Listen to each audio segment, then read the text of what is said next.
by my watch, so we'll get underway. Good evening and welcome to the Woking Borough Council Planning Committee of the 14th of October. A few points before we commence to ensure smooth running of the committee. Tonight we're obviously using Teams video conferencing, and it's being simultaneously live streamed to YouTube and will be obviously available afterwards for people who want to see our deliberations. We've got planning committee tonight consists of 11 members. They're borough councillors, and we're supported tonight by a variety of professional council officers. I think from legal, is it Lindsay Jennings we have tonight? No, it's Rachel Lucas here tonight. Rachel, apologies. I know no problem. Thank you. So we have Rachel, who's is from the legal department, who's here to give us any legal advice and guidance during the proceedings. We've got Callum Wernham, who is the Democratic Services Officer and Clerk to the committee. We've got Councillor Chris Bowring, who's the Vice Chairman of the committee, and myself, Simon Weeks, I chair the committee. And we're the lead member tonight for the officers is Conor Corrigan, who is the SDL Delivery Manager. And I think we're also joined by Judy Kelly, our Highways Development Manager. The planning officers presenting tonight, the first application is presented by Kaylee Mansfield and the second one by Adriana Gonzalez. The 11 borough councillors who serve on the planning committee include representatives from all 4 political groups on the borough council. The committee is quasi-judicial with set format and proceedings, and I would get the planning officer will present each application. Then I will call in turn only those who are pre-registered to speak. The time limit is 3 minutes for each category. That means if there's more than one in the category, they have to share the time. And the time limit will be strictly enforced. So please ensure you get your key points over during your time. Members of the committee are very much interested in the quality of what you have to say rather than the quantity. I must emphasise again that only those councillors or only those speakers who pre-registered to speak will be permitted to speak. No one else, including borough councillors, town councillors, parish councillors, agents, applicants, objectors or supporters are permitted to speak. Everybody, of course, has had an opportunity to contribute during the consultation process for each application in the preceding months. Following the officer's presentation and the comments of registered speakers, the planning committee members will consider, question, debate, and hopefully come to a decision on each application. Their decision may or may not agree with the planning officer's recommendation. Finally, a reminder that our role is to determine any valid planning application using prevailing local and national planning policies or previously binding decisions from independent planning inspectorate. Our role is not to suggest alterations to schemes, whether they are a good idea, whether they are needed, whether they're too costly, or whether there are alternative uses. So without further ado, we'll move straight on to the agenda itself. So firstly, let me just check that. Apologies, I believe, Callum, we just have Councillor Mickleborough and Councillor Duran. That is correct, Chairman. Okay, so we have 9 of the 11 planning committee members present. And minutes of the previous meeting have been circulated. Does anyone wish to make any modifications to those minutes? In that case, when we're able to do so, I will physically sign those minutes and they will be filed. Are there any declarations of interest from committee members relating to either of this evening's planning applications? Could you please raise your hand? I see no hands being raised. And I assume, Conor or Callum, that there are neither of these applications are due to be deferred. No, Chair. Thank you. All right. In that case, we'll move straight on to the first application, which is application 201337, which is land at Parklands in Basingstoke Road. I should mention that 7 members of the planning committee attended a site visit here last Friday to ensure that they were familiar with the site. And so not all of the current 9 people present attended the planning committee. Attended the site visit. I would remind members that this is an application to consider reserve matters, because the decision on whether housing is built here was made by a planning inspector, and our ability to vary that is non-existent. Planning inspectors have made the decision that the site is suitable for 55 houses. And tonight we need to decide whether following the presentation, whether the way the houses are distributed and located, and whether the design of those houses is acceptable in terms of planning. So without further ado, we'll go straight across to Kaylee Mansfield. Thank you, Kay. Thank you, Chair. I'm just going to share my screen.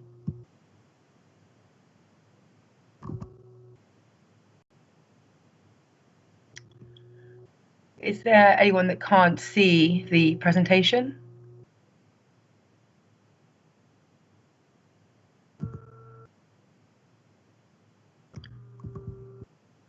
Hello? It looks fine, It's Kaylee. all clear. It's all clear. That's Okay, right. sorry. I can see think it. my- Thank you. I think my connection dropped there. Apologies.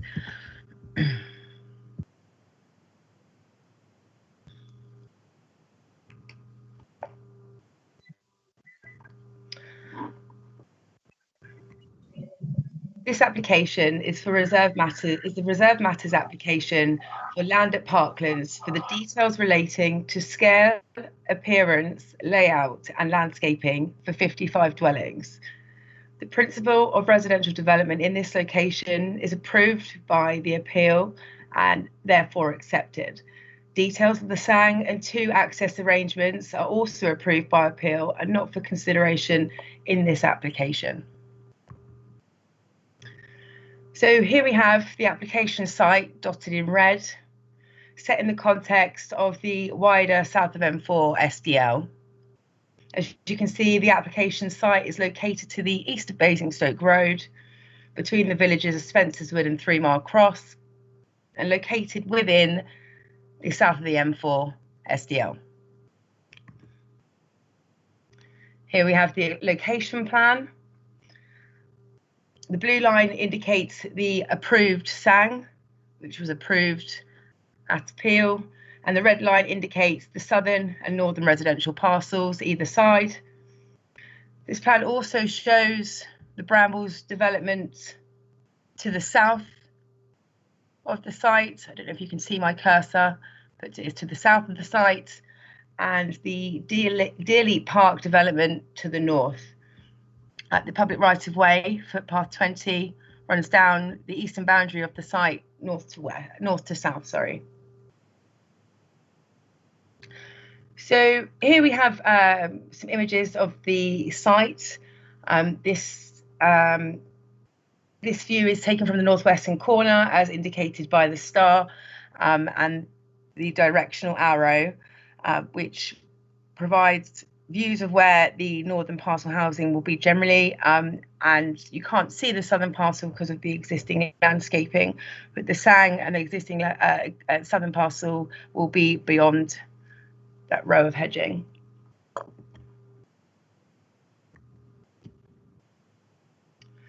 This photo was taken from the public right-of-way, footpath 20, as again indicated by the star and directional arrow, facing onto the location of the southern housing parcel. As part of the development, the public right-of-way is to be upgraded from its current surfacing. Again, we have a photo from the public right-of-way, which clearly shows the existing development of the Brambles, as indicated by the arrow. In particular, what can be viewed here are the 2.5-storey dwellings adjacent to the boundary of the southern parcel. This is the approved southern access to serve the southern parcel, which was approved at appeal and will be upgraded to serve those dwellings. And here is the general location of the northern access, which will serve the northern parcel. Sorry. This is Lieutenant's Cottage, a Grade 2 listed building, which backs onto the approved SANG. The scheme was designed to have the open space adjacent to the listed buildings so as not to cause significant impact on the building. This was considered to be a significant benefit of the scheme by the inspector, as outlined in his decision. The nearest property in the northern parcel to the listed building will be in excess of 50 metres, and the nearest dwelling in the southern parcel will be in excess of 100 metres. The application is also supported by the Conservation and Design Officer. Here we have the layout plan. Lieutenant's Cottage is highlighted by the blue star, just to provide reference. In terms of the landscaping details provided, as you can see, additional planting is proposed along the boundary of the southern parcel with the sang, and much of the mature plant trees in the northern parcel will be retained. There was some questions actually on site about this willow tree down towards the southern parcel. This tree is protected by the development and 5-year maintenance conditions. It doesn't presently have a TPO, however. In total, in terms of trees, 68 trees will be removed. 28 of those are category U, another 28 are category C, and 8 are category B. However, there will be 90 trees planted across this site in replacement.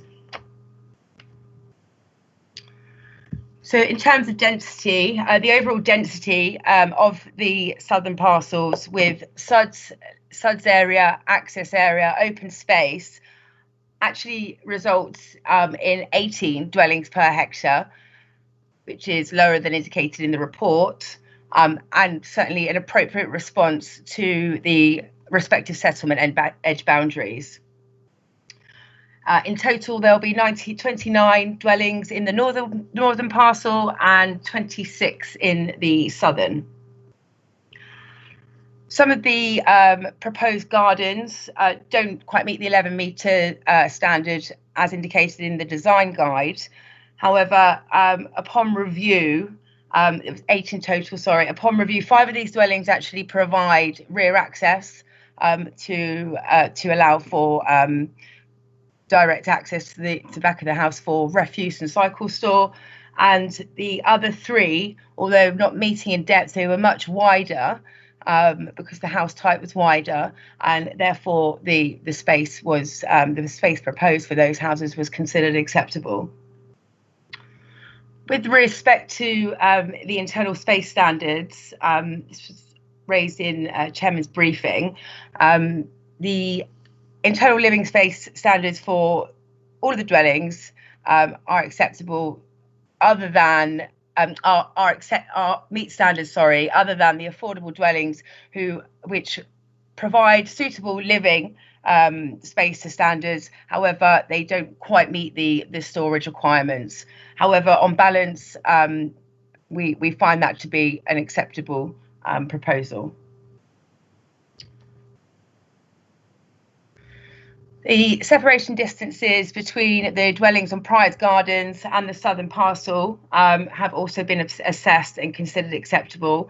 The inspector concluded there was appropriate separation, and this has been achieved through considered design by the applicants, and acceptable separation standards have now been produced. So here we have a plan of the northern parcel, which shows the heights of the buildings. As you can see from the key, the majority of the dwellings are 2-storey, with 5 in the northern parcel being 2.5-storey. These do not conflict with any residential amenity matters, so we find those to be acceptable. And again, in the southern parcel, majority 2-storey, with the exception of the 4 dwellings backing onto the Brambles development, which reflect that arrangement as shown in the earlier site photos.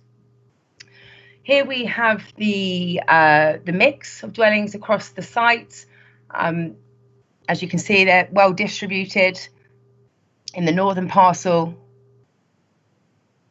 And additionally, in the southern parcel,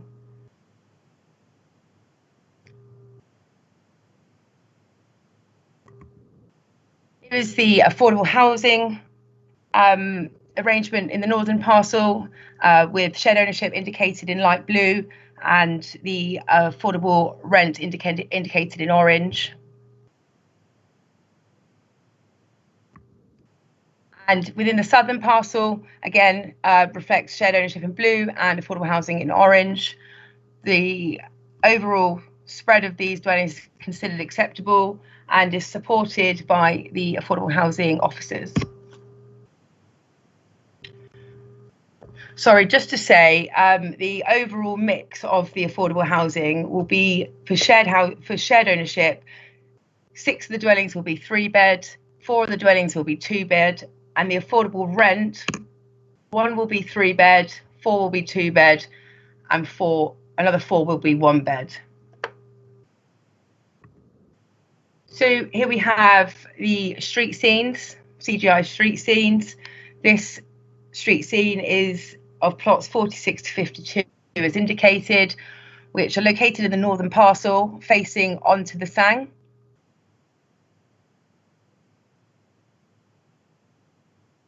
And here is another street scene showing plots 6 to 15. These dwellings will also face onto the Sang. These are in the northern parcel. This is also in the southern parcel, plots 6 to 12, facing onto the Sang, just from the other end of that road.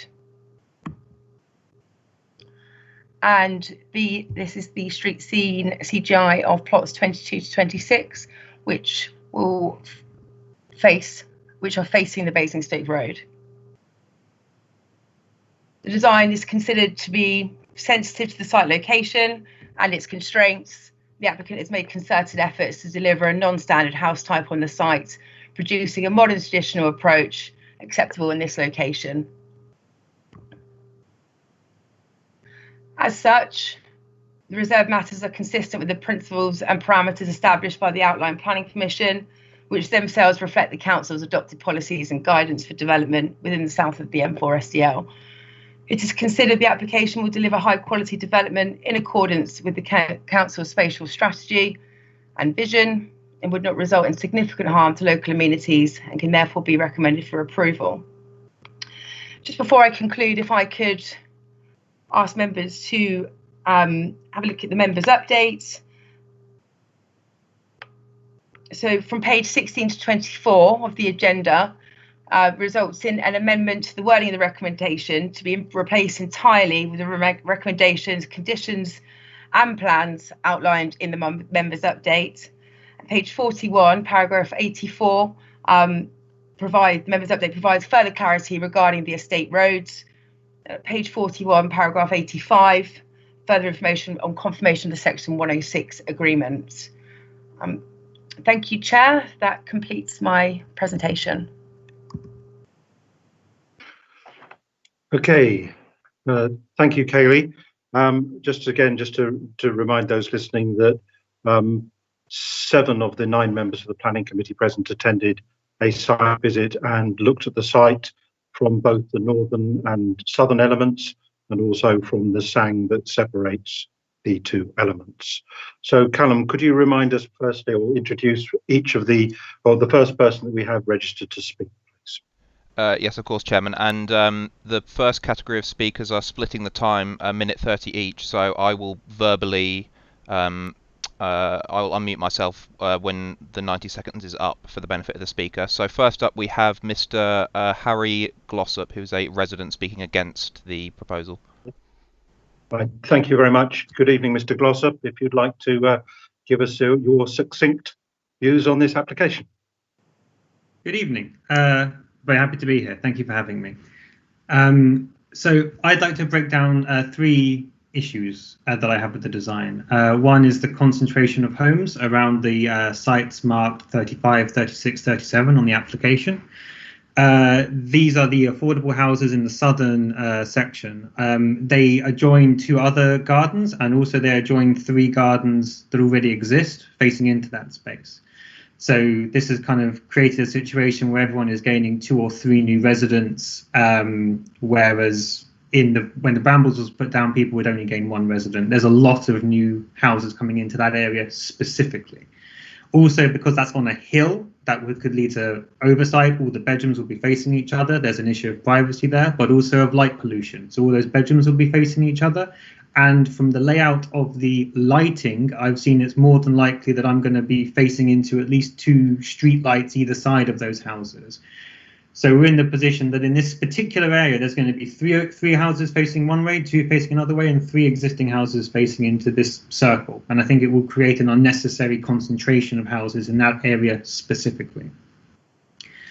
I also think it's important, therefore, to make sure that those houses built up are limited in height. If they were, say, 3 stories high, that could be really bad for even more blocking out of light and such. Second point I want to raise is that the homes north of the Brambles area would need to make sure we've got sufficient drainage. We have a sud at the moment in the Brambles, which sometimes has been flooding, and the hill flows northeast to southwest, but I've not seen any drainage plans that account for that water flowing into these houses, only flowing the other way, south to north. That's 1 minute 30. That's fine. Okay. All right. Thank you, Mr. Glossop. Now we go over to Gilly York. Good evening. You're still muted, I'm afraid. How's that? Better? Hello. Okay, so I'm actually the owner of Lieutenant's Cottage, which is, so key issues for me are the positioning of the sud. If you actually look at the site and from the site visit that took place, the pitch of the land is from the Sang and the houses there down towards Lieutenant Cottage. The fields in front of Lieutenant's Cottage they get sodden in the winter anyway. The drainage that you're proposing is insufficient. The suds is just going to continue to create additional problems. You've got problems as well because of the type of soil, the soil that's actually there. It's clay. Anything you build on there is going to raise the water table, not just for my properties, but also for other existing properties. Towards the far north of the property, you've also got drainage. So the sewerage, and that apparently is just going to be it's going to go by direct flow. It's not going to be pumped out. We already have significant problems down at Mitford Fields, which the council should be aware of, which is a massive issue. If you're proposing to put in another 50-odd houses in here, or 50-odd dwellings, with the drainage at the moment, it is just not sustainable. The additional point I want to raise is access to the Basingstoke Road. You're proposing to put 2 points of access onto a road that the minimum speed seems to be 40 miles an hour, not the maximum. Crest Nicholson have committed to putting in speed calming down to 30, but for some reason the planning officers haven't pushed that through yet. So we're going to need traffic calming. Final point is, what is going to be the position in terms of the infrastructure for the construction? You're going to have storage of cement, of all your basic infrastructure, all your bricks, etc. Where is that going to be planned so that it's not going to disrupt either my dwelling, I think Shalom down the other side, or the people backing onto the Brambles? Because we're taking the pain for at least a couple of years with no benefit. Okay. Thank you. Thank you very much. I just for those 2 speakers, I have made some notes of some of the key points you raised, so hopefully we'll capture those and we'll be able to at least get some information about them, if maybe not to fully satisfy you, but we'll do our best. So Callum, who have we got next? Next, we have those in favour of the application. So we've got Mr. Nick Patterson-Neild and Peter Jones, who are agents. I believe Nick will be doing the majority of the speaking, but I'm happy to be corrected. Okay, obviously, if you can manage your time between your 2 speakers accordingly. So off you go. Thank you. Good evening, Chair and members. I hope you can hear me. My name is Nick Patterson-Neild, partner at Barton Wilmore. I speak on behalf of the applicant, Taylor Wimpey. Planning permission for Parklands was granted in February 2019. This established the principle of 55 new homes on the site, the 2 accesses off Basingstoke Road, and the attractive 1.56 hectare Sang in detail. The proposal, as you know, before you tonight comprises an application for reserved matters of the 2 housing parcels, the layout of those parcels and the design of the homes. There are no objections from consultees, and we're pleased to see that your officers are recommending approval of the reserve matters. The reserve matters comprise 2 separate areas of homes immediately adjacent to Spencer's Wood and 3 Mile Cross respectively within the south of M4 SDL. The location of the site close to existing and planned improvements in the area, particularly highway works and public transport along Basingstoke Road, primary school provision, enhanced sports and recreation facilities, is such that the site is ideally positioned to make an important contribution to existing and future housing needs in the borough. Throughout the reserve matters pre-application and application process, we've worked closely with your officers to prepare a high quality design that responds to the character and form of surrounding development and to the creation of attractive edges to the 2 housing parcels. The proposed residential character areas contain subtle variation in architectural detail to deliver a cohesive sense of place which embodies a distinctive design. Informed by the advice of your officers, contemporary features including larger ground floor windows to allow natural light, projecting brickwork detail and tile hanging have been incorporated. A mix of homes will be provided, including 19 affordable, distributed as you've seen in both parcels, to be managed by Vivid. The centrepiece of the proposed development is the already approved and attractive area of Sang, which will increase accessibility and walking routes connecting to Mays Farm Sang and the Sang Suite across to the River Loddon. This will serve both existing and proposed residents. There are 10 unallocated visitor parking spaces adjoining the Sang, as well as the nearby Ridge Sang car park.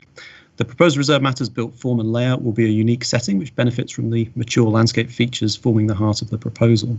Biodiversity gains will be achieved with newly planted hedgerows and planting to improve visual amenity and opportunity for recreation. The reserve matters will provide access and parking in accordance with the council standards. Footpath 20 on the eastern side will be enhanced, supporting connections to Oakbank School. All properties will have access to an electric car charging point. All 1 beds will have an allocated parking space. 2 and 3 beds will have at least 2 spaces, not including garages, and 4 and 5 beds will have at least 3 allocated spaces. There will also be 20 visitor spaces distributed.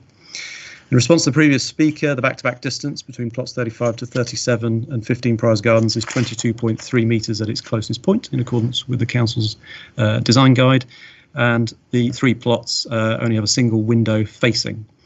The development accords with all the standards in terms of respecting visual amenity and residential amenity. Therefore, the reserve matters are in line, I conclude, with the permission for the site from February 2019, provide a consistent with the spatial strategy to deliver new homes, providing enhancements to the natural environment. The high-quality Sang provides an enduring swathe of attractive landscape, maintaining the separation between Spencer's Wood and 3 Mile Cross, and I fully support the officer's recommendation. Thank you. Okay, thank you very much. I assume your colleague isn't adding anything to that? No. Fine, thank you. And Callum, finally, I think we have Jim Fruin as the local ward member speaking, I believe. That is correct. Okay. Evening, Jim. I can't see you, but I hope you're there. Good evening. Thank you, Chair. You ready? Can you hear me? Yes. You can hear. Thank you. Once again, I find myself sitting before this committee with yet another area of Greenland and Shinfield about to go under concrete, an area not allocated under the local plan, but again undermined for repeal. The report for this development, and I quote, the proposal would also provide an adequate level of amenity for future occupants of dwellings without detrimental impacts on ecology, flood risk, traffic and highway safety. As such, the scheme is considered acceptable. I would ask the committee and officers to ask themselves, is adequate level of amenity an acceptable scheme good enough for our residents? I find it also difficult to understand how any proposal that adds 55 dwellings on green land with a loss of 68 trees and adding further vehicle traffic to an already congested road network can be deemed without detrimental impact. Looking at the scheme in reverse order of the things said there, traffic and highway safety. This development will add further traffic onto the 3 Mile Cross and M4 junction area. Access points will require vehicles to cross the A33, which is a 40-mile-an-hour stretch. I understand that the review of speed limits in this area and the uplift to the close junction of Church Road and A33 have been further delayed, so they won't be in time to help this junction. What conditions are being proposed to mitigate the potential safety issues and access to this development? Flood risk.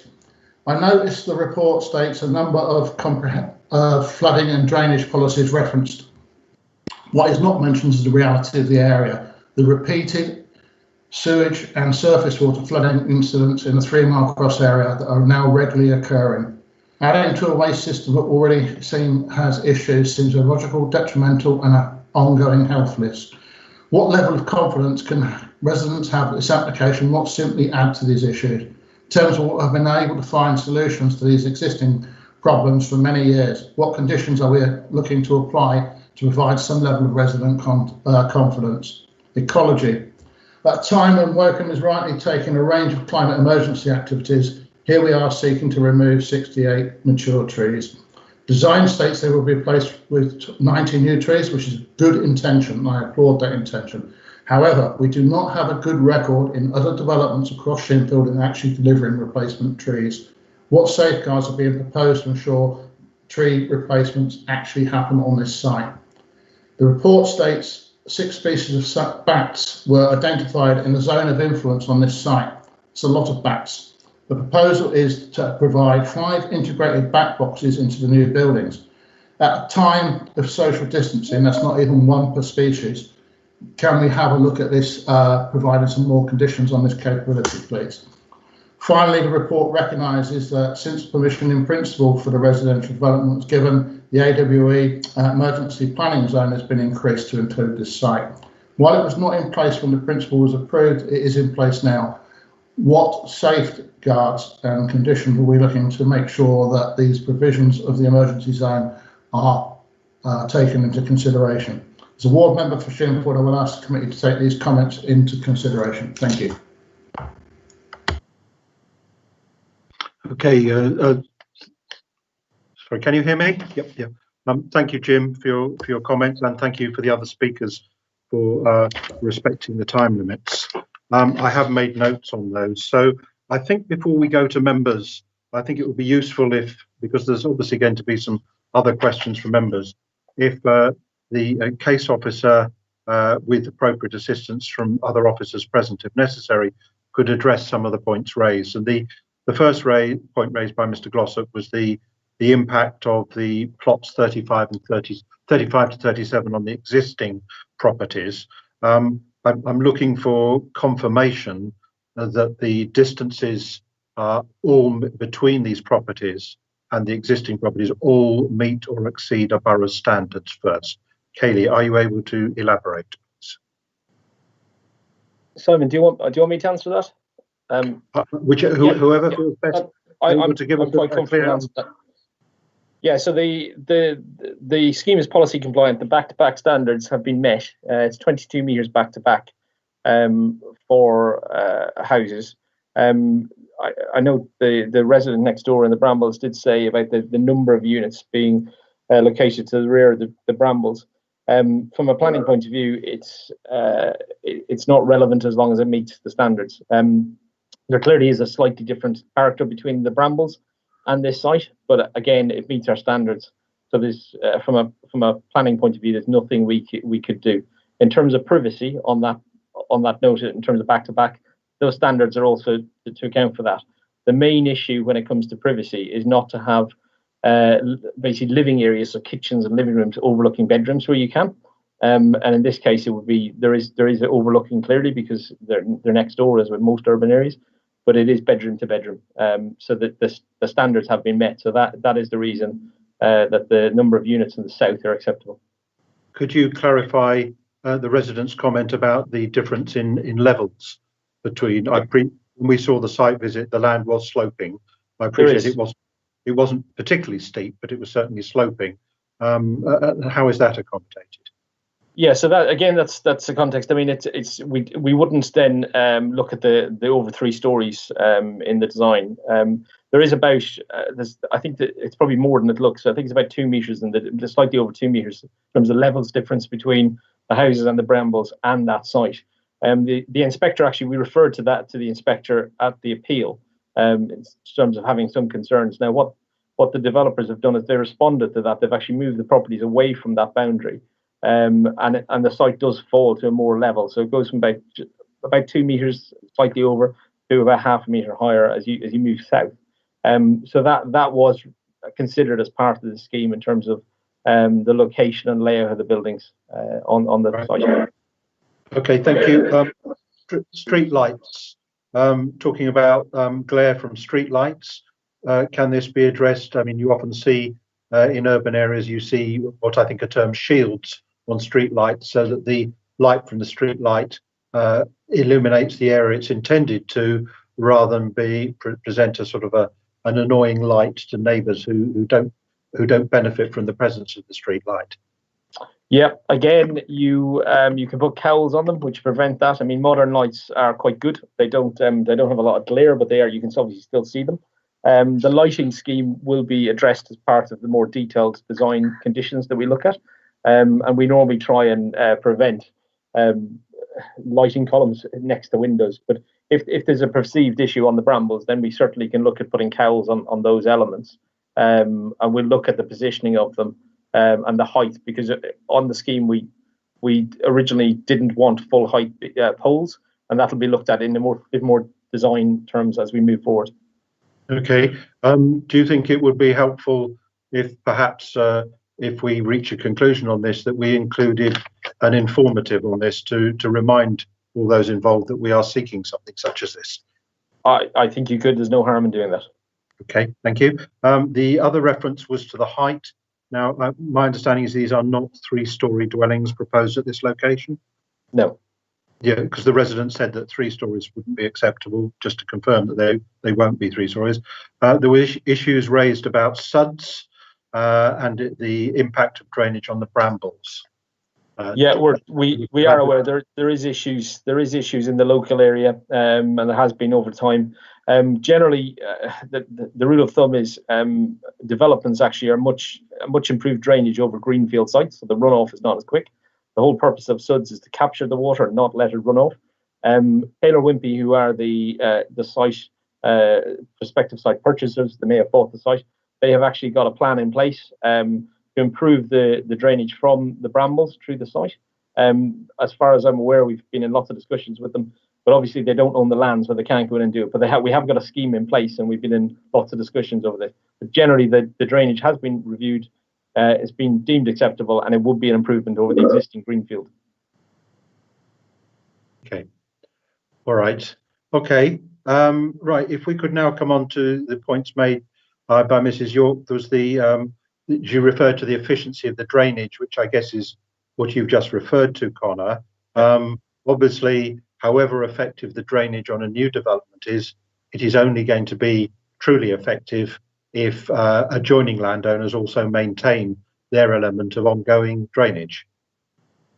Yeah, and that's been part of the problem. We have a gap in the land ownership of the current landowner, and that will link into it's going to link into the Taylor Wimpey site to the north as well. So yeah, there will no doubt be an improved drainage system. We're aware of the issues there. Julie has made us aware on many occasions. So we are looking at improving it. Once this scheme's been approved, it will make a difference. And I guess she also drew our attention to the soil type is clay. I'm sure that the people developing the drainage scheme would have been aware of that and the limitations in terms of clay's ability to absorb water as opposed to just simply channel it through somewhere else. Mention was made of sewage issues in the area. Again, are we seeing, I think was reference to sewage moving through gravity rather than being pumped.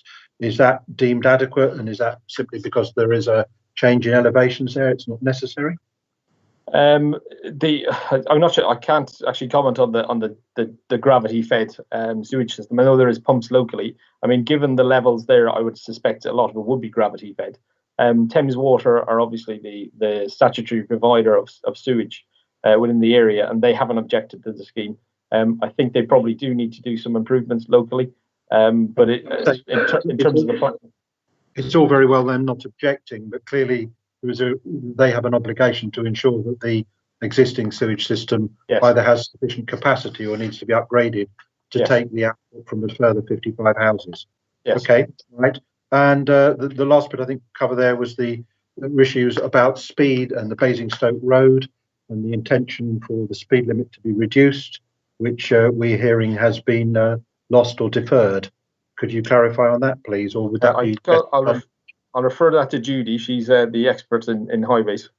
Thank you. Judy, Judy, could you just enlighten us a bit on this, please? Yeah, so there is a developer scheme for traffic calming on Basingstoke Road with a reduction in the speed limit. The developer was working quite well on this until COVID struck. They were planning to get some works done over the summer, but obviously the statutory utility companies and we're not doing their usual work and their utility diversions, and the developer fired quite a lot of their staff. So there has been a delay in the scheme, but it hasn't been lost at all. There's been designs drawn up. There's been a consultation with Thames Valley Police and the council's traffic management team, and the detailed design is with the developer at the moment to just finalise, basically. Okay, Judy, I'm going to put you on the spot. How soon do you think this will be completed? I don't know really, because it is in the hands of the developer. But what I can do is I can give them a chase tomorrow and try and get an updated programme from them. I mean, okay. They do have to do work Stoke Road, so really we're going to be working with the developer to try and coordinate those 3 sets of work and minimise the disruption to the local area. Okay, I will put it to members when we come on to their section in a minute, but I think that sounds it's something that we should also add as an informative, and I hope members would support that. If we now come on to the points raised by Councillor Pruin, he referred to things as in the report as being adequate and acceptable. Like Councillor Pruin, they're not words I'm comfortable with, but in terms of meeting policy requirements, that is all that we can compel developers to do. Clearly, we would probably, out of choice, have certain things done to a much higher standard than the policy allows, but we can only compel developers to meet standards determined by our policy. Jim, of course, also mentioned the traffic issues, which I think are hopefully partially addressed by what I've just said, in terms of possibly including an informative to try and encourage all those involved to deliver this quickly. I also note that I think the scheme is proposed to be built out over 2 years. So it's not as though there's going to be 55 houses. Should we approve this, there's not going to be 55 houses there tomorrow. And then Councillor Pruin also mentioned a very relevant point about AWE. Connor, I've always been told that we apply the planning policies prevailing at the time of a decision. Obviously, at the time the inspector made a decision, AWE had different standards.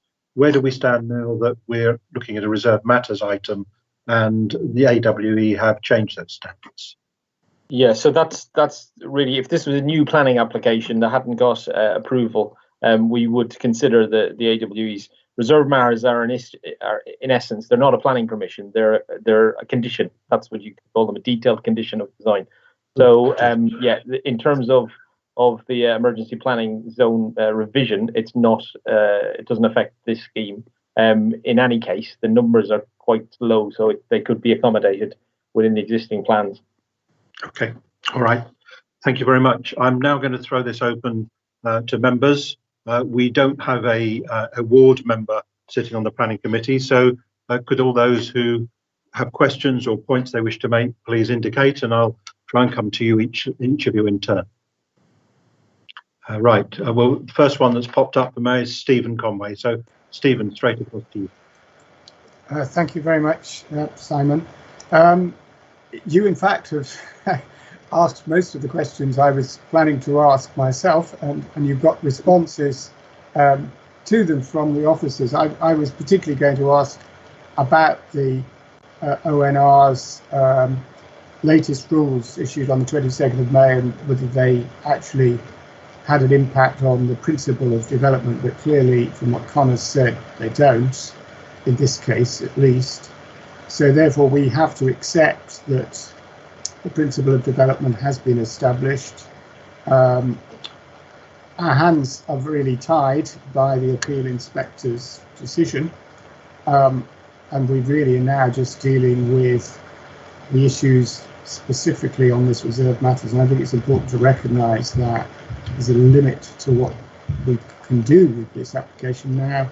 It's very much about design and layout that we've really got focus.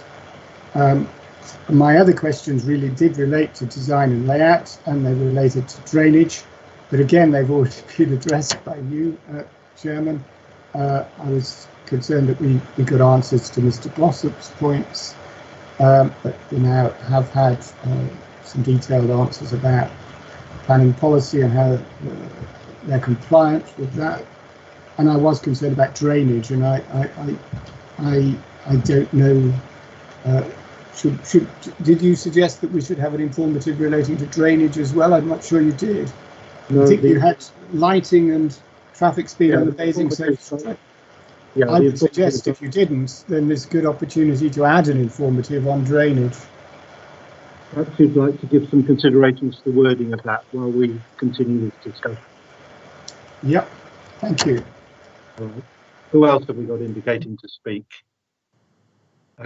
Chris, could you assist me here? Pauline Jorgensen. All right, Pauline, over to you. Thank you very much, Chairman. I had a couple of questions on this. Firstly, I note in the notes for the committee members, I think it said that the roads were not going to be adopted on the site. That gives me concerns if that's true, because generally residents that come on later don't realise that, don't accept that, don't do the searches properly, and then the Borough Council ends up getting a lot of questions about substandard roads. So I would like to know why they're not being adopted, what's substandard about them, and I know we can't we can't force the developers to get them adopted, but I'm a little bit concerned about future residents. And the second thing was, you flicked some pictures up earlier, and I noticed some Juliet balconies. I just wanted some confirmation from the officers that they're not going to cause overlooking. I couldn't see them in the diagrams in the plans, but I think I saw them on the pictures that were shown, and that's my two comments.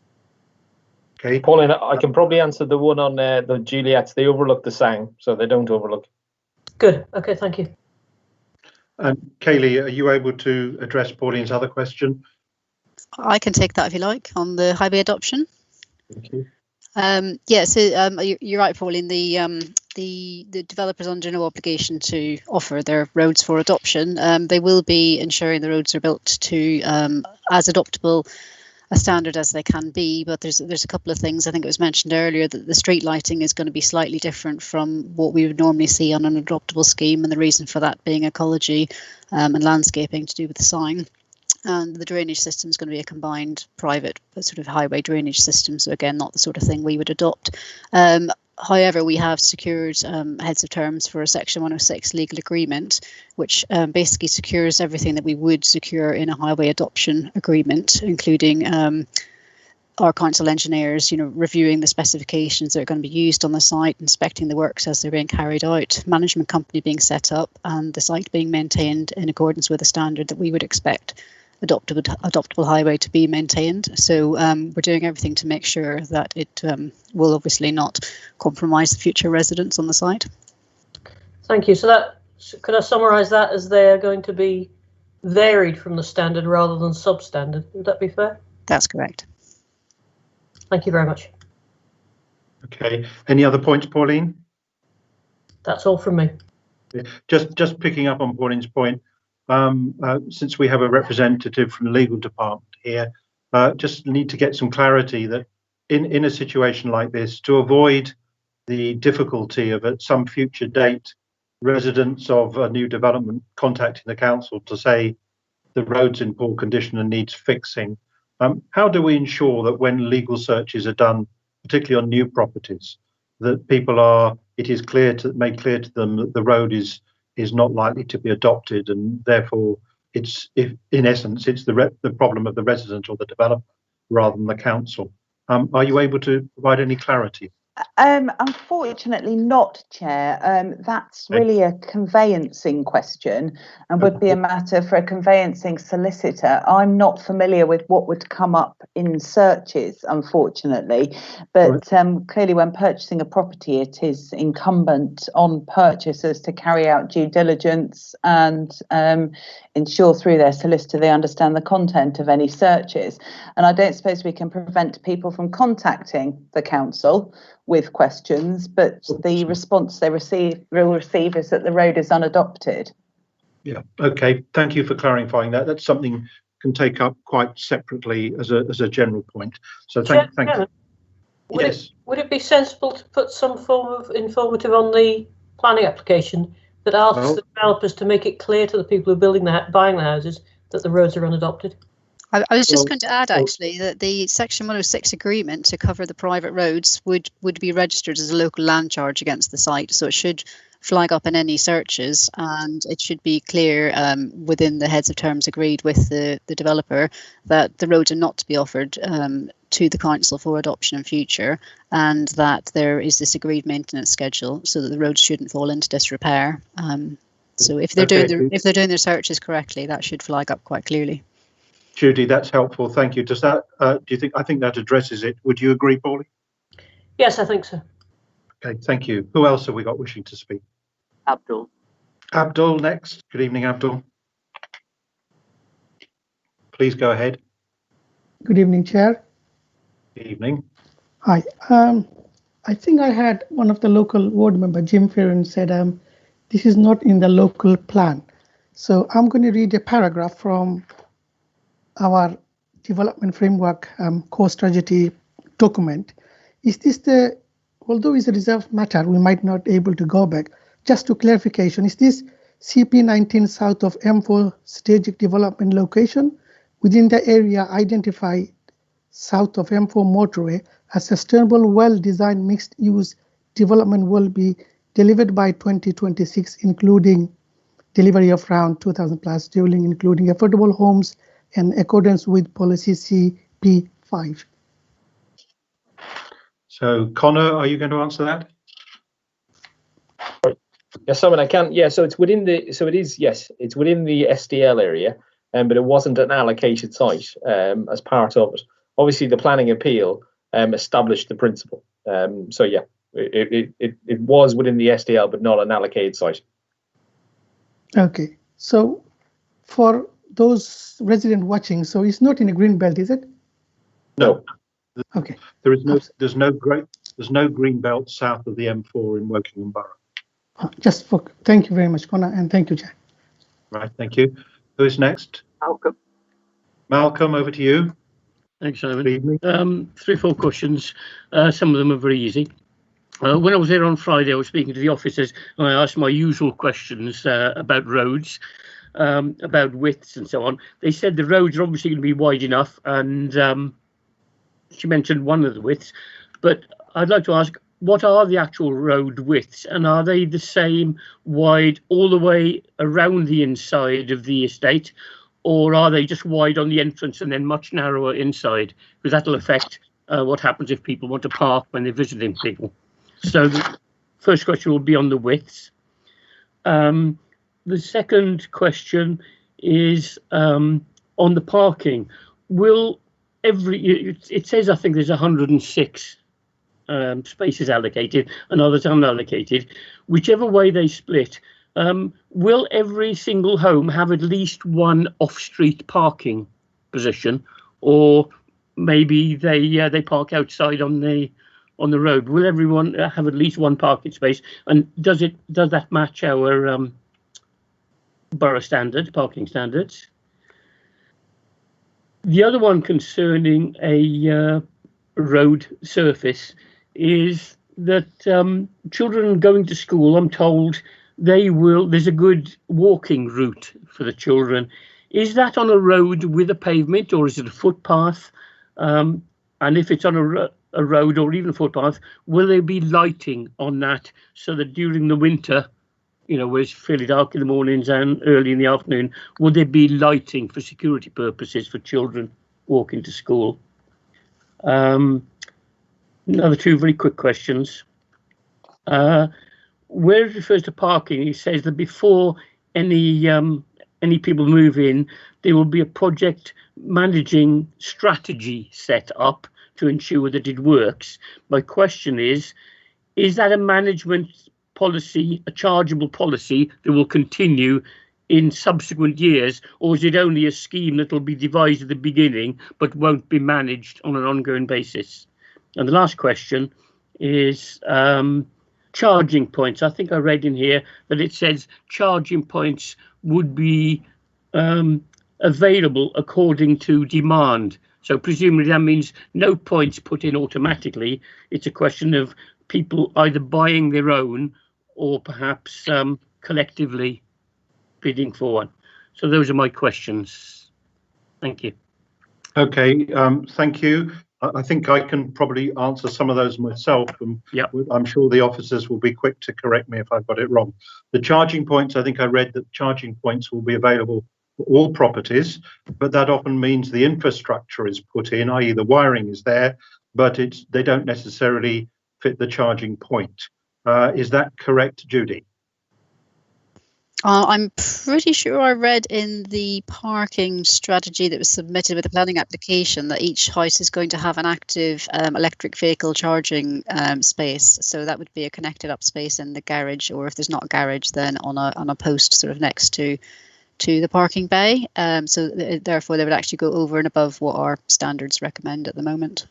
Okay, and the other one I think I can answer is Malcolm asked about the parking standards. Would each property have its own space as a minimum? And I think we heard that as part of the presentation, that every property would have a space as a minimum, and all the houses, we discounted the garages because although they are supposed to be kept available for parking, if it's anything like most people's garages, it's full of junk, so you can't use them.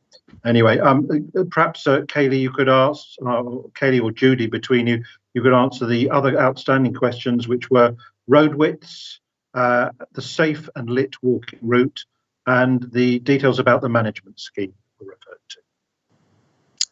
I can take the one on road widths. So just to answer that, the geometry of the roads is very much guided by the swept path analysis that's been done for vehicles, refuse vehicle, fire tender, a car being able to pass a refuse vehicle. So it does vary throughout the site. From sort of 5.5 meters up to, I believe, 7.2 meters or something on bends, where obviously it's quite a sharp bend, so the two vehicles need a bit more space to get around each other. So we're quite happy with those widths, and that works. In terms of the parking management strategy, I mean, this is usually a document to say how parking matters are going to be managed, sort of it's not just a standalone document. It looks forward into the future, and I think I would envisage that would be quite heavily tied into the management company that's going to be on place on site in terms of managing any disputes. Would that be a chargeable annual fee, or a strategy that everybody just has to conform to? So the parking management strategy is a condition that has to be submitted, and it'll just be a standalone document basically, and then probably the management company would have some involvement in obviously maintaining the roads and making sure there's no indiscriminate parking within the site, but the document that is submitted for the planning condition would detail that. Okay, and Malcolm, just to be clear, charging for management schemes or parking schemes or anything is absolutely not a matter for the planning committee. It's between the developer and the purchaser of the properties. So I think that's answered all your questions. Yes, thank you. Okay, who else have we got wishing to speak? Angus. Angus, good evening, over to you. Thank you, Chairman. I did miss a little bit of this, but I heard all the main presentation, so I still feel able to continue. Just a couple of observations and a question. Whilst we're on site, I did ask, but just for confirmation, that all the north and south sites will have access direct onto the public right of way, onto the footpath, because there have been other developments nearby in Shinfield where that access was not provided. We talked about land searches, and of course some people don't bother to take them, but I was just concerned. We said that the highways have been adopted, but will the open space and the SANG be adopted? Which leads into the question then about if people were to decide from other sites around there to enjoy the benefits of the SANG, but wish to drive to it. I know we don't have control over the highways within the site, but I see a potential confliction because they won't have anywhere to actually park, and they will just indiscriminately stop on the road. Okay, I'm not sure who feels able to take that one. So it's to do with off-site visitors using the SANG who may arrive by car. I believe on the plans there are some parking spaces shown on the northern edge of the Sang, and I believe the representative of the developer also referred to parking spaces for the Sang. Could we get some clarity on that, please? I can add a little bit. The requirement for unallocated visitor spaces for the site is 17 spaces, and 22 are being provided. So we do have a sort of surplus of 5 floating around the site.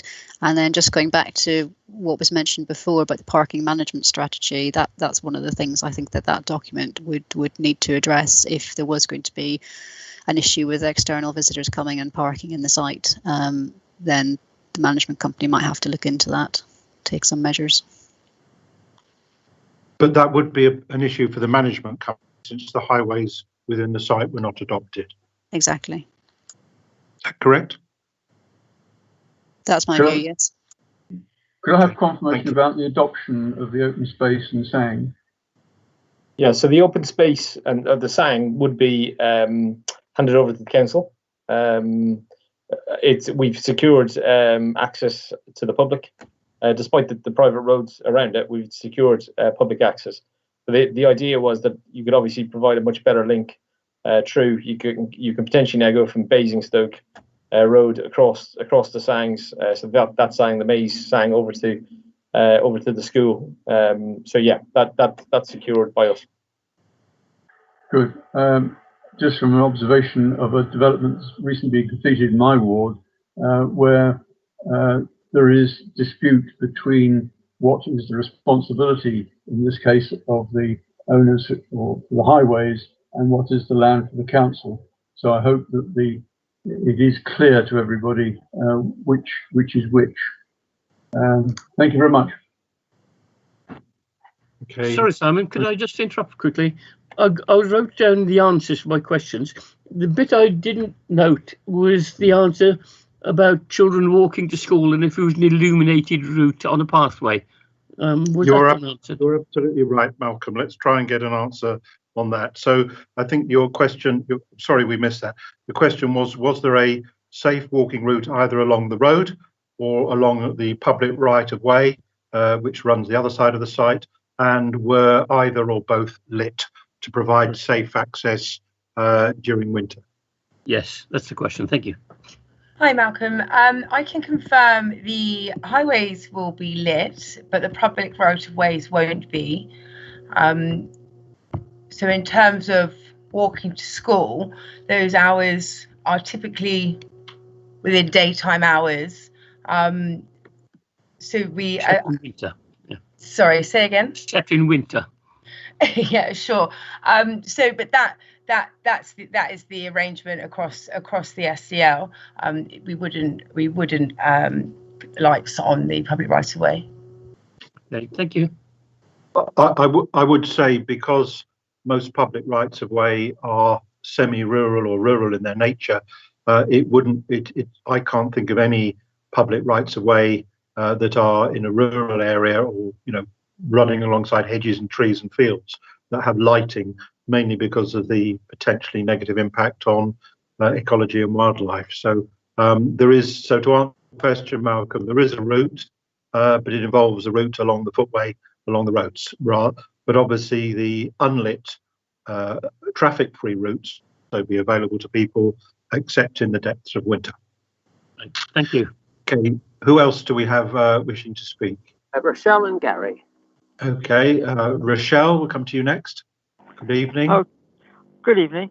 Two of the questions I had are already been answered about the ability to have the SUDs, and also for questions about informing residents about that the roads were not the responsibility of the council. They have to talk to a management committee. But I have questions about the trees that are being planted to replace the trees they're taking out. Are they going to be putting in these little 2-meter high twigs, or are they going to be putting in decent sized trees that actually may survive through a year? Because based on the experience in the Winnish Sang and some along the A329M, the sustainability of the trees is about 20% at the most. 80% seem to die. Okay. I think, Rachel, you're talking about a slightly different scheme, because in North Woking, which is different, there was overplanting because there was so many. In terms of the type of planting, we would expect, given it's a sang and given they have to have it up and running, and most of the planting is in the sang, we would expect that the planting be a bit more substantial, not saplings that go in very early on. So that'll be controlled by condition. I think also worth noting, there is a loss of trees, but actually the significant trees on the site are being retained, and the hedgerows are being retained. So yeah, in terms of the trees, there wouldn't be the saplings that you get on the other side. I think the other, hang on, Rochelle, just a minute, Rochelle. The other thing just to note on trees is, Connor, I think you can confirm, hopefully you can confirm this, that any planting arrangements normally have a 5-year condition on that. If the trees fail in the first 5 years, they have to be replaced. So there is an incentive on developers to try and ensure that the trees they plant are of good quality, and if we have periods of drought, that someone takes some responsibility for ensuring they don't die of lack of water. Could you confirm there will be a normal 5-year condition? Yes, there is. Okay, thank you. Okay, it doesn't seem to have happened in the Winnish Sang, nor along the the council planted trees along the A229M. Neither one seems to have actually happened in the 5 years. They still are dead. Can we just focus on this site at this time and take the other matters offline, please?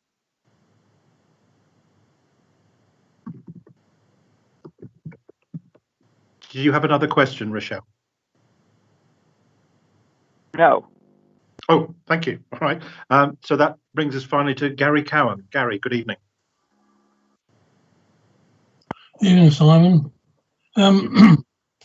Pretty much most of the things I want to say have been said, but I suppose on Abdul's point, I would say there won't be much green left south of the M4 anyway as time goes by.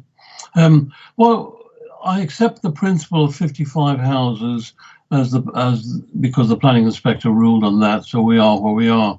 I'm disappointed from the council's perspective that the core strategy, pages 103 and 4, and the MDD refers to up to 2,500 dwellings in that SCL with 77 hectares of residential development. Yet we're well above all these figures. And what bothers me here is it's the principle in the sense that it makes a mockery of the council's major planning policies.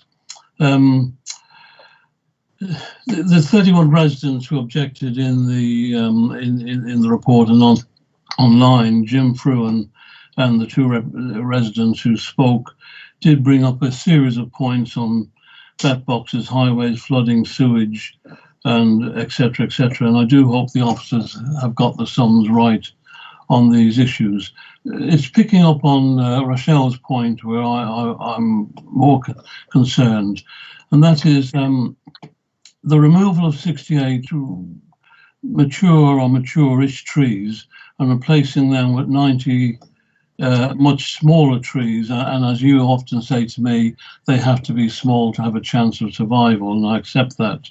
That creates quite a negative carbon offset, which does nothing for the council's flagship climate emergency policy. And in a way, what I would like to see, and it may be too late for this one, but on future planning applications, is that our tree officers who have the skills should be able to calculate a proper carbon offset for if trees are being removed, they should be replaced by a sufficiency of trees that does not lead to a negative carbon offset.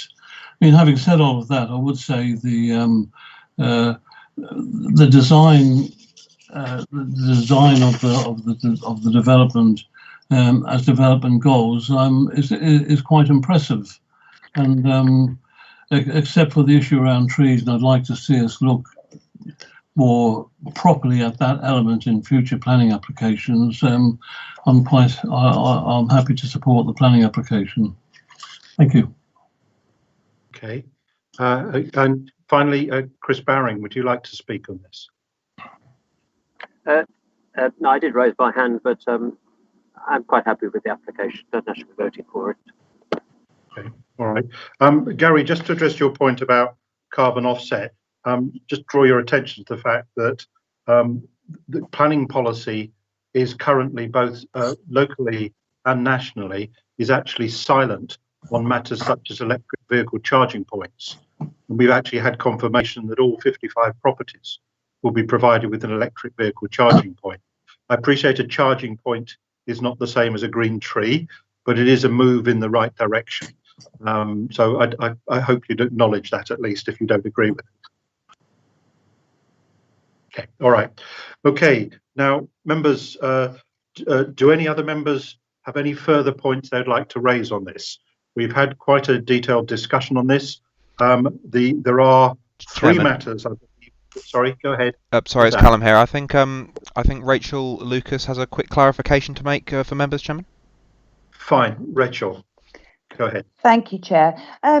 Through you, Chair, Angus, Councillor Ross, you raised that you'd missed some of the presentation, but you thought you'd heard enough.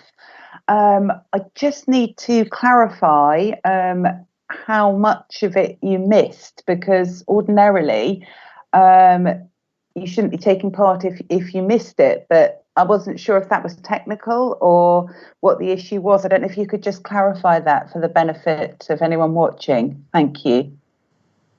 If there's any doubt, I will not vote, but the part I missed was the presentation by the developer, and of course I saw much of that when we were on the site visit. But if there's any doubt, I will not vote. I'm sorry to have raised it. I think taking into account the Constitution and what's detailed at 8.3.12.3, it says don't vote or take part in a meeting's discussion on a proposal unless you've been present to hear the entire debate, including the officer's introduction to the matter. Obviously, it's a matter for you as to how much you feel you've heard, but my advice for you is that you may fall foul of that if you were to vote, but it's a matter for how much you feel you heard, and okay. I can only give my advice. Okay, thank you. Well, we'll at the time we come to the vote, Councillor Ross can make his decision or remain silent at this point. Now, we had three matters that we considered informatives for, and whether you could just note these. I believe that they met with broad approval, but I will just do some wording on the fly, and that is an informative requesting that street lights are appropriately shielded to not be intrusive to existing properties that surround the site. So that includes all properties, not just the properties towards the south. Would members broadly be, well, put it like this, does any member have a violent disagreement with that as an informative? No. Okay, good. Could we word something appropriate, Callum and Connor and Kaylee, between you on that? And as I would just stress for those listening in that an informative is precisely that. It's a request from the committee. It doesn't compel the applicant or anybody else involved to do as we request, but we are showing a clear intention, and that is our wishes. And obviously, if we have people who ignore those, that may mean that in future we decide to be less flexible in consideration of schemes. The next point was an informative relating to clarity, speeding up, completely wrong choice of words, but improving the delivery of the appropriate traffic calming measures. Again, Judy, I don't know whether you could perhaps work with Callum on that just to get some appropriate wording. All we're really trying to do here is ensure that all those involved, both the council, the developers and other developers who may be providing further off-site improvements, are aware that we do hear the residents' concerns. Many of us see it in trying to join the M4, that we would like to see, COVID or no COVID, we'd like to see these schemes brought forward and implemented at the earliest opportunity. Again, do any members have any particular issues with that? I don't. Good. Okay, that's good. And finally, there was the one relating to drainage. And Stephen, you may recall I asked whether you could think of an appropriate summary of how we might address it. I do remember, and I thought that was most kind of you, Chairman. But what I thought, and again, I would be grateful if officers could put this in the most appropriate words. But I think what we're aiming for is an informative requesting, I imagine it's Thames Water, to address the existing foul water drainage problems in the area before any of the new dwellings in this development are released for sale. I think that sounds appropriate. Again, Chris, you're indicating. Yes, I was just wondering, we're raising, I believe drainage is pertains to the outline matter and not to the reserved matter that we're discussing tonight. If we put informatives in here, although there is only one outline matter, were there several reserved matters applications, we were considering one of them, would it be appropriate for us to put an informative in which was referring to things that we were not considering? I know that sounds a bit technical, but could I get an answer to that, please? It is indeed technical, and I would look to Connor possibly to guide us on that. Yeah, you could. I mean, drainage isn't up for consideration on this scheme, but obviously it does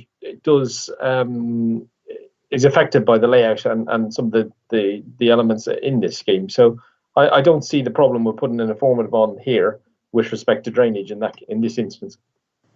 Okay. And so on that basis, would members be broadly supportive of the informative that was outlined by Stephen Conway? Again, I think I'd go in the negative. Is there any member who wouldn't be prepared to support that? Okay, right. I think this brings us to conclusion on this planning application. Now, we were reminded by the case officer at the start that the recommendations on page 16 to 24 are updated through the members' update, and therefore, with I think no further issues to discuss, I will put this application 201337. We've heard a full range of discussion on it. We've attempted to answer many of the outstanding issues. We've seen the site physically, and we are, as previously indicated, our hands are somewhat tied by the independent planning inspector's decision to allow 55 houses on this site. I think most of us thought that the proposed design of the properties was reasonably good. I know several members expressed such an opinion, and the fact that the site will be divided by a sang will, I think, mean it's less of a block of housing, and I think that will make it a more attractive place for future residents. So I'm going to put this to the vote now.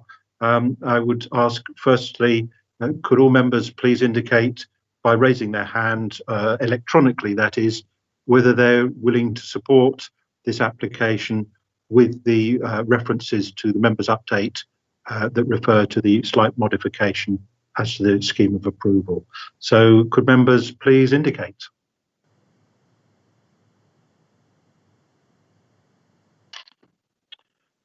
How many hands do we have, Callum, from members? We have 8, Chairman, and I'm assuming, correct me if I'm wrong, Angus, that you are abstaining? Correct, I'm abstaining. All right. So, of the 9 people present, we have 8 voting to support the application, with the 3 informatives as well that we've referred to, and that just to confirm that Councillor Ross has abstained from voting to avoid any potential conflict due to having missed part of the presentation. Okay, so members, thank you for your forbearance, and we had a quite far-ranging discussion on that site, and we now finish that item, and we now move on to the second item on the agenda, which is item 202270. And thank you, Kaylee, and the officers who were involved in the last application. So, thank you, Chair. Members, this application is, as I said earlier, is going to be presented by Adriana Gonzalez. This is not in any way wishing to diminish it, but this is a fairly routine application.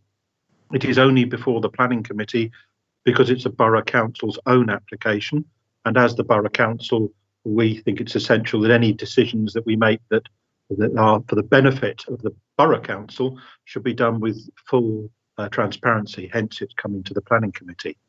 Some of you will be aware that we exclude very small extensions, that is those below 100 square metres.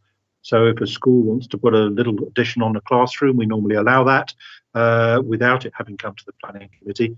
This one is considerably less, but it does need to come to the planning committee because it involves a change of class use, I believe. Is that correct, Adriana? Yes, that's correct, Simon. Okay, all right. So if we could go straight across to Adriana and hear her presentation on this application. Thank you.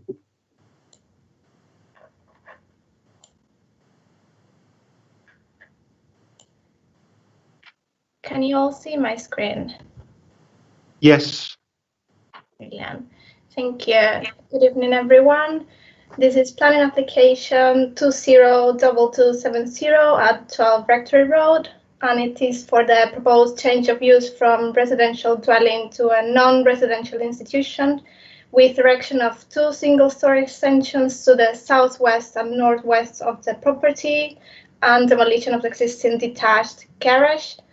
The proposed use is intended to accommodate the Wokingham Borough Council Family Resource Centre, which provides support for vulnerable children and their families. And the application is before committee as the applicant is the Wokingham Borough Council. The site is located adjoining the Wokingham Town Centre and the conservation area to the southwest of the site. And it is within a very sustainable location with excellent transport links and within commuting distance from Wokingham train station. This is a proposed site plan. The building on site is a detached bungalow and is set back from main Rectory Road by approximately 52 meters. And it is surrounded by residential development to the front and rear, as well as parking areas to each side. It is noted there are several listed buildings in close proximity, including the Milton Road Baptist Church to the western side of the site.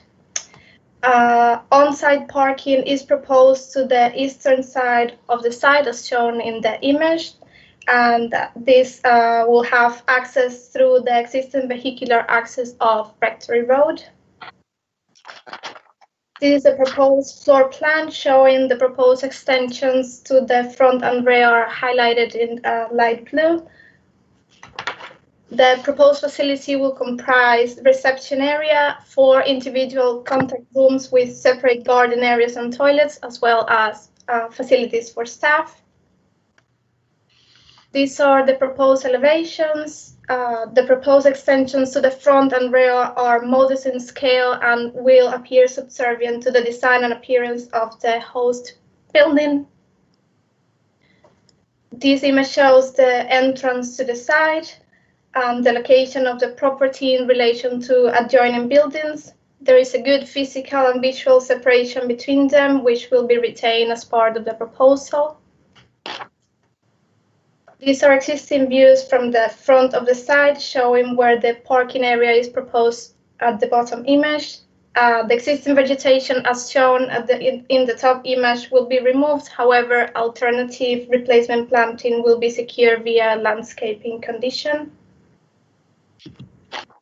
This is another view showing where the proposed extension will be located, which will not exceed the maximum ridge height of the existing property.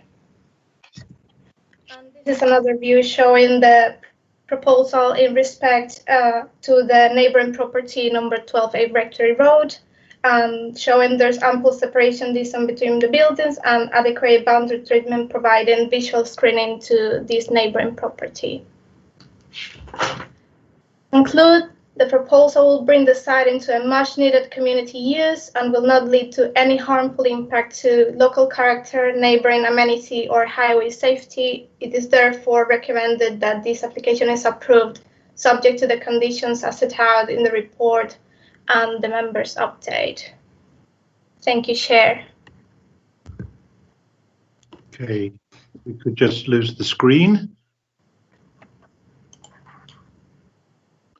Right, thank you, Adriana, for a succinct presentation. Members, as I said in my introduction, this is I don't think this is deemed in any way controversial. It's a 63 square metre single-storey extension of an existing dwelling. There are no objections from Wokingham Town Council, from local members, or from any of the neighbours. And I really find that this is, as I said earlier, it's probably a matter that is here more for a technicality. But I would be very interested to see if any members have got particular concerns about it. So could you just confirm, Callum, we have nobody registered to speak on this other than a Wokingham Borough Council representative. Is that correct? Indeed, Chairman. Yes, it's just Adam Davis who's here to speak on behalf of the applicant. Okay. Could we hear from you first, please, Adam? Yes. Good evening. Can you hear me? Yes, we can. Hi. Okay. Evening. I just wanted to provide a bit of detail around the context of the proposal that's before you. So last year it became apparent that the site of Wokingham's current family resource centre was significant in the development of a new road system to be built in Wokingham. And the building and neighbouring properties are being acquired to allow for the new road construction. So the services that are affected by that need to move include Wokingham's contact centre. And a contact centre is a space that facilitates contact between children in care of the local authority and their families. And contact for looked after children is a central part of their care plan. And time spent with family and siblings can help a child to maintain their sense of identity and to come to terms with what has happened to them. Children often worry about their birth family, and contact can help reassure them by letting them see their parents and siblings are okay. Contact or family time is considered and set during court hearings and looked after children's review meetings. The frequency can vary, with some being infrequent, others being weekly or even daily for newborn babies. Most of the contact is facilitated by Wokingham by contact supervisors. For some children, contact can be very positive, and others it can be more challenging, especially if they are subject to court proceedings and the move from their parents' care was relatively recent. To support children, contact is facilitated and managed by a contact supervisor. They are key in supporting the child, facilitating a positive experience, creating the balance of privacy and confidentiality, and safeguarding the child. Also key to the experience of the child is the environment. Contact centres need to be calm, safe and homely. Ideally, the space where contact takes place represents a domestic lounge or living room with access to a kitchen and its own outdoor space. The facilities provide the opportunity for the child to engage with their family, where they may play, eat or even cook together in a safe and private space. In response to the need to move the service, Children's Services, along with colleagues in highways and commercial properties, have been meeting to consider the options and explore whether these could be met within existing assets or if a new property was required. In collaboration with the Commercial Properties Department, the property at Rectory Road was identified due to its location, footprint, plot size and privacy its location offers.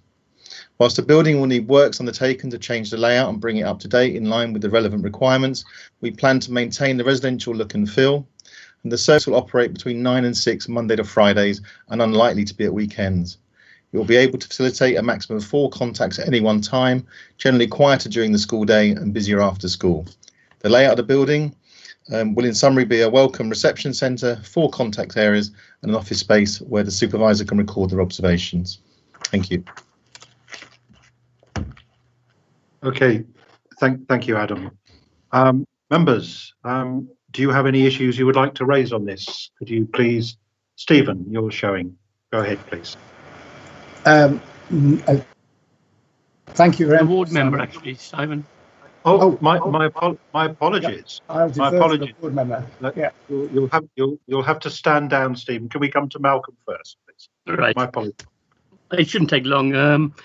Just 2 or 3 points of clarification.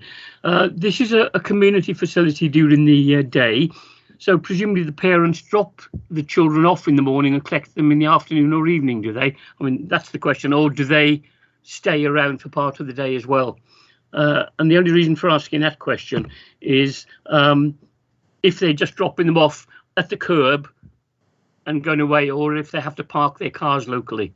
So the reason for the question by that is parking and whether the parents are staying. Second thing is Adam just said that it's 9 hours a day from 9 till 6.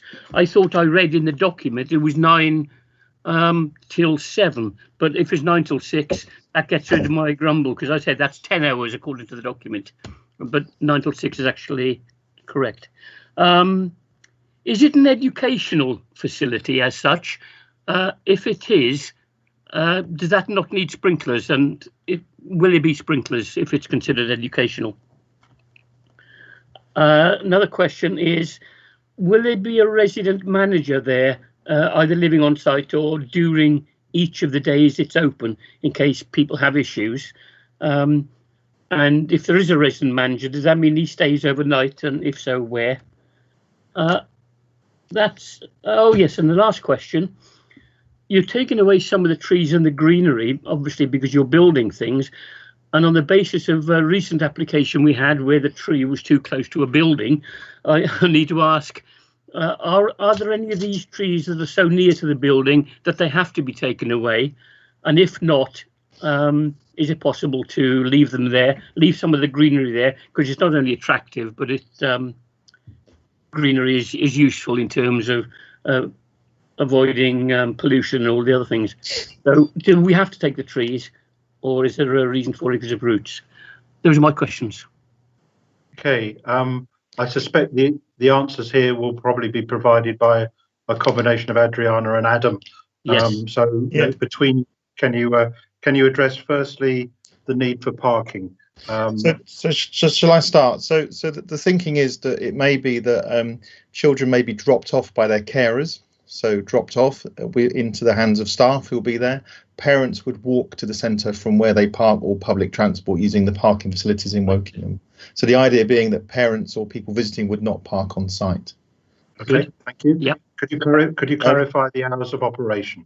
So the hours of operation ideally would be 9 to 6, unlikely to be weekends. So it's very much a day operation.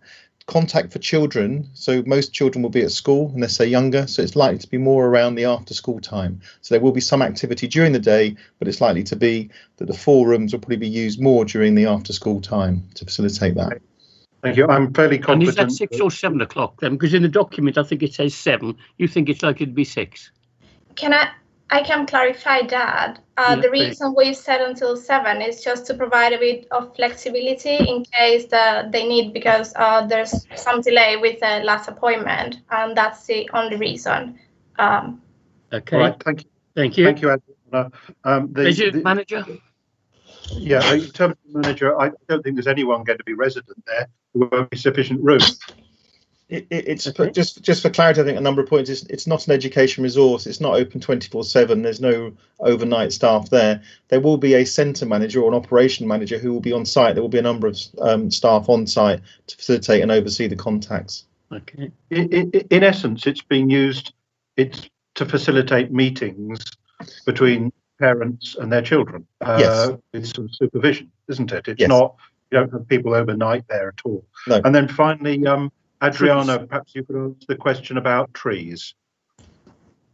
Yes, it is acknowledged there's going to be loss of vegetation and landscaping within the site, but it should be noted that there are no trees on site of importance, and none of the vegetation or landscaping is of quality, although it is acknowledged that it is adjacent the conservation area, so suitable landscape it's considered appropriate for the site, and that's why we've included a landscaping condition just to to provide replacement planting, and that should cover the issue.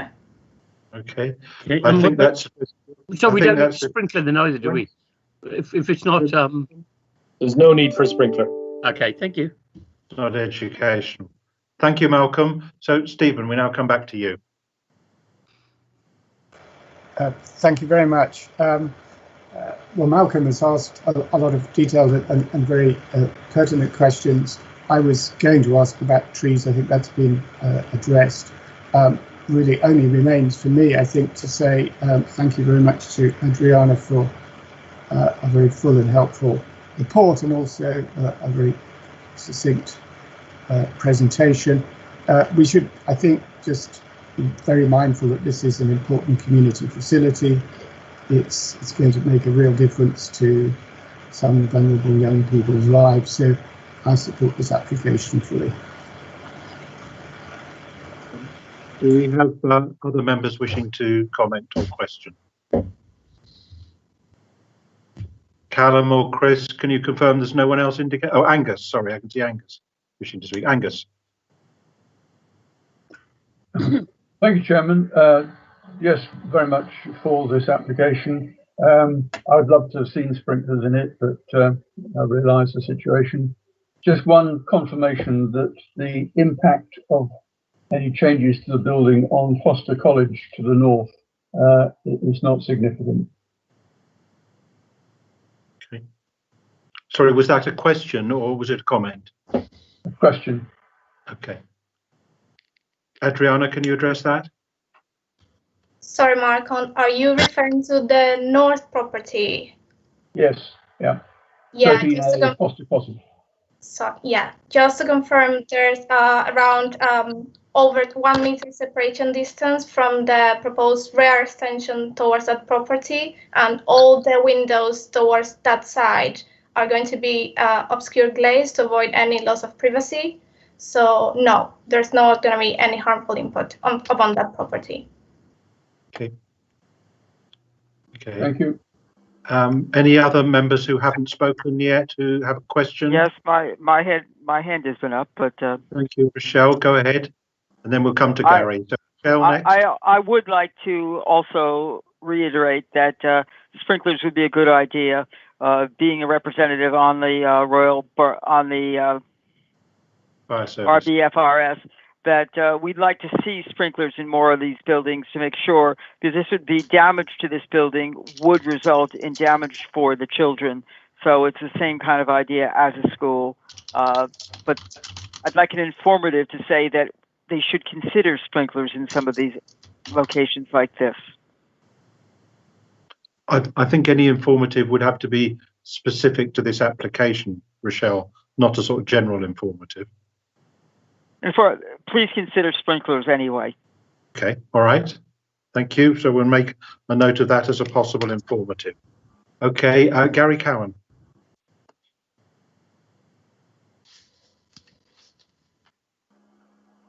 Go ahead, Gary. He hasn't got his hand up anymore. Oh. Malcolm's got his hand up. Oh, sorry. There we are. Oh, there you are, guys. You can hear me, I hope. Yes, we can. Go ahead, Gary. I've no objection to this at all, but I just need to clarify a point. There is a reference on page 63, paragraph 34, which talks about a mature tree which contributes to the public amenity.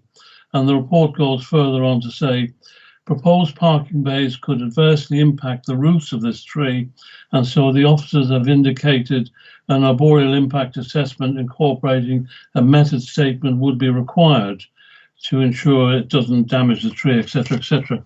And the point I want to refer to is page 10 of the agenda, where there's a reference to planning application 201566, where they talked about ground penetrating radar surveys should be carried out to see if the roots would affect the proposed building. And my question is there a difference in the root structures between the two when it's all underground? And should this not be subject to a ground penetrating radar survey like we have done on page 10 on planning application 201566? Thank you.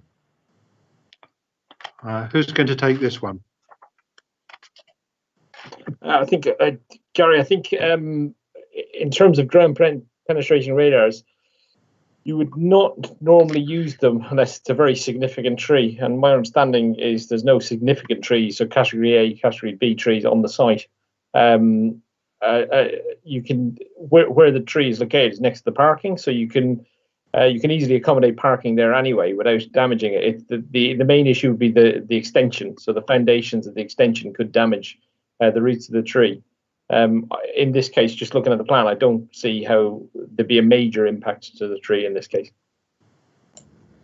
Thank you for that, Connor. The point I'm really making is, how do you know when it's underneath the ground that one tree requires ground penetrating radar and the other doesn't? Anyway, I'll leave it with you. I'm quite happy to support the planning application. Gary, I think perhaps, as you know, I was involved in the application you spoke of earlier, where this was referred to. I think it'd be fair to point out that that was considered, at least by the council, if not by the applicant's tree specialist, that tree was considered to be a veteran tree, whereas I don't think there's any suggestion in the report here that this tree is a veteran. And in fact, considering its location in amongst a lot of houses, I suspect it's not a veteran. I can't confirm that, but that may give you some comfort on this one. Yeah, it's really just it had an impact on the street scene, and that was clearly reported in the report. I'm just really saying is that provided the tree is protected and the roots are protected, I'm happy. Okay, fine, thank you. Now, is there anybody else wishing to speak? I assume that is a no. Now, Rochelle, you were asking for an informative, and I suggest then that we have a simple informative saying that the planning committee would ask Wokingham Borough Council to consider whether fitting a sprinkler system could be achieved at these premises during the other works. Would something along those lines be acceptable? Yes, that's fine. I think Angus will agree with that as well. Yeah, and as I say, just to remind people, an informative is like a formal request from the planning committee. It's not an instruction or a requirement. Okay, all right. I would just add, for those that are familiar with the existing location of these facilities, they are right on the corner of Finchamstead Road and Molly Millers Lane at the busy junction there. And I would add that in terms of traffic fumes for kids, and also, of course, for noise and disturbance from the frequently queuing traffic, this location is a little oasis tucked away off of Rectory Road, and would provide a much calmer environment for children who may at times be quite troubled. So I just thought I'd add that into the pot. So unless anyone else has any urgent points to raise, I think we'll now move to the vote on this application. So considering the contents of the members' update, the informative relating to our wish for the council to consider the practicality of providing sprinklers when the work is done on the building, the extension, that we're proposing that we indicate whether you could support planning application 202270. And I will just put my hand up as well. Get there. How many hands do we have, Callum? That is unanimous, Chairman. That's unanimous. Right, okay. Thank you very much, members. That finishes concludes the main part of the shortest planning committee we've had for a long while. Don't get used to it because November's looking quite busy already. I would just draw your attention in the members' update to the references to the appeal performance recently, and you'll see that generally that has been very much the council winning appeals, hence planning inspectors agreeing broadly with the council's interpretation of local and national planning policy. You will have also noted, no doubt, Gary in particular, recent decisions relating to the Coombs, the woodland there, and I think there was another decision in support of the council's position on that only yesterday. And finally, there's a reference to an application in my ward, 15 Narmar Ride, which has been a very long-standing enforcement issue and has culminated in action at court, which I think we are agreed we will await to get the judge's confirmation. But this was looking like quite a serious matter for the transgressor here. And I'll report back on that, I suspect, in November. Anybody like to raise any other points? Are there any known site visits for November at this point, Callum, that you've been notified of? Not that I'm aware of, Chairman, unless Connor has been told of anything. Not at the moment, no. Okay. Again, as normal, should there be a requirement for site visits, they will be starting at 10 o'clock on the Friday immediately preceding the planning committee, but obviously we don't have any knowledge of any now, but I'll ensure the planning officers notify the committee and Callum should there any be deemed necessary. Okay, so without further ado, I would thank you for your attendance this evening, and everybody seemed to work quite smoothly, except for a while. I've remarkably managed to maintain contact and enjoy the rest of your evening. Thank you. Thank you.